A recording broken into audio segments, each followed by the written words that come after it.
गृह मंत्रालय ने बंगाल, पंजाब, असम में बीएसएफ के अधिकार क्षेत्र को बढ़ा दिया है। अब बीएसएफ बॉर्डर से 50 किलोमीटर के अंदर कार्रवाई कर सकेगा। बिना रोक-टोक गिरफ्तारी, तलाशी और जब्ती का भी बीएसएफ को अधिकार होगा। अब तक बीएसएफ को 15 किलोमीटर के दायरे में ही इसका अधिकार था।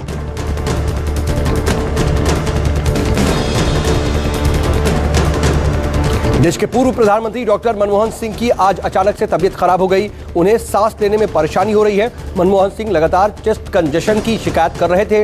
इसके बाद उन्हें दिल्ली के एम्स में भर्ती करवाया गया है। फिलहाल उनकी तबीयत स्थिर है।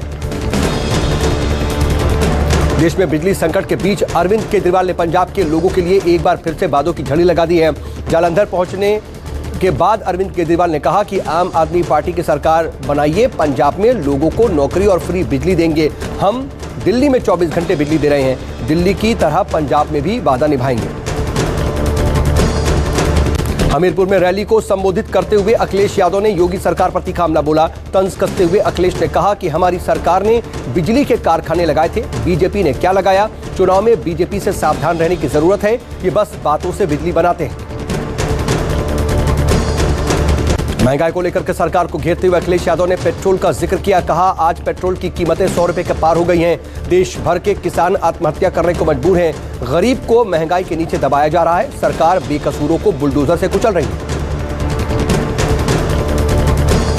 कोयले की कमी होने की वजह से महाराष्ट्र में बिजली का संकट लगातार जारी है।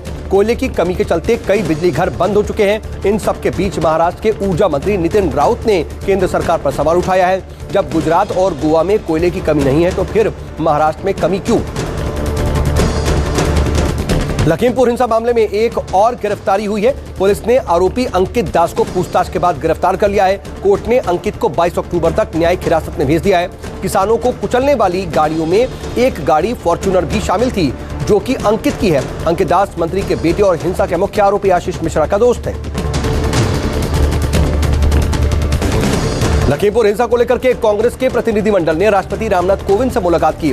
राहुल गांधी और प्रियंका गांधी समेत कांग्रेस के प्रतिनिधिमंडल ने राष्ट्रपति को ज्ञापन सौंपा। राहुल गांधी और प्रियंका गांधी ने कहा, मामले की निष्पक्ष जांच हो और केंद्रीय गृह राज्य मंत्री अजय मिश्रा को बर्खास्त किया जाए।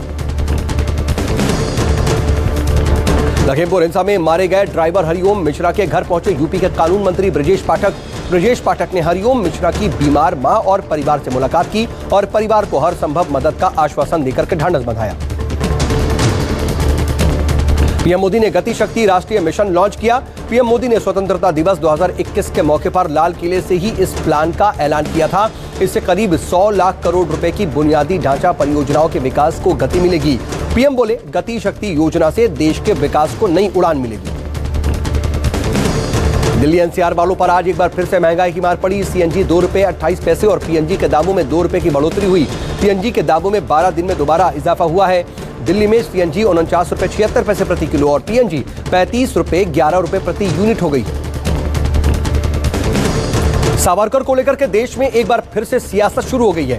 दिल्ली में संघ प्रमुख मोहन भागवत ने कहा है कि आजादी के बाद सावरकर को बदनाम करने के लिए लगातार काम किया गया। वहीं रक्षा मंत्री राजनाथ सिंह ने कहा है कि गांधी जी के कहने पर ही सावरकर ने माफी मांगी थी।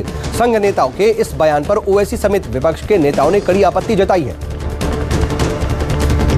सूत्रों के मुताबिक आतंकी अशरफ ने कई धमाकों में शामिल होने की बात कबूल की है। अशरफ ने बताया कि वो जम्मू कश्मीर में जब रह रहा था तो लगातार आर्मी पर्सनल और उनकी गाड़ियों पर नजर रखता था, पाकिस्तान को जानकारी मुहैया कराता था। आतंकी के बिहार कनेक्शन पर भी बड़ा खुलासा हुआ है। सूत्रों के मुताबिक आतंकी ने बिहार के गांव में सरपंच से फर्जी आईडी कार्ड बनवाया था। जम्मू कश्मीर के त्राल में जैश का टॉप कमांडर शाम सूफी ढेर हो गया। जम्मू कश्मीर में पिछले 24 घंटे में हुए एनकाउंटर में सेना के जवानों ने 8 आतंकियों को ढेर कर दिया, जबकि 4 आतंकियों को गिरफ्तार कर लिया गया है। छठ पूजा को लेकर के दिल्ली के डिप्टी सीएम मनीष सिसोदिया के पत्र लिखे जाने के बाद मनोज तिवारी ने सीएम अरविंद केजरीवाल को पत्र लिखा है। कहा, अगर आपकी सरकार सच में गंभीर होती तो सितंबर के महीने में ही दिशा निर्देश मांग लेती। मनोज तिवारी ने लिखा, दिल्ली सरकार हिंदू समाज की भावनाओं को ठेस पहुंचा रही है। दिल्ली में छठ पूजा पर सियासत लगातार गर्म है। एक तरफ मनोज तिवारी केजरीवाल सरकार को घेर रहे हैं कि दिल्ली सरकार श्रद्धालुओं को पूजा करने से रोक रही है, तो वहीं दूसरी तरफ केजरीवाल सरकार का कहना है कि उसे लोगों की बीजेपी से ज्यादा चिंता है। सूत्रों के मुताबिक केंद्र सरकार ने कहा है कि त्योहारों के लिए बनी गाइडलाइंस पर राजनीति करना ठीक नहीं।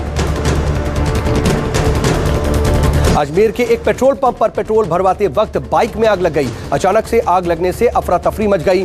बाइक सवार अपनी बाइक छोड़ करके भाग गए। हादसे की ये तस्वीरें सीसीटीवी में कैद हो गई। कड़ी मशक्कत के बाद आग पर काबू पाया गया।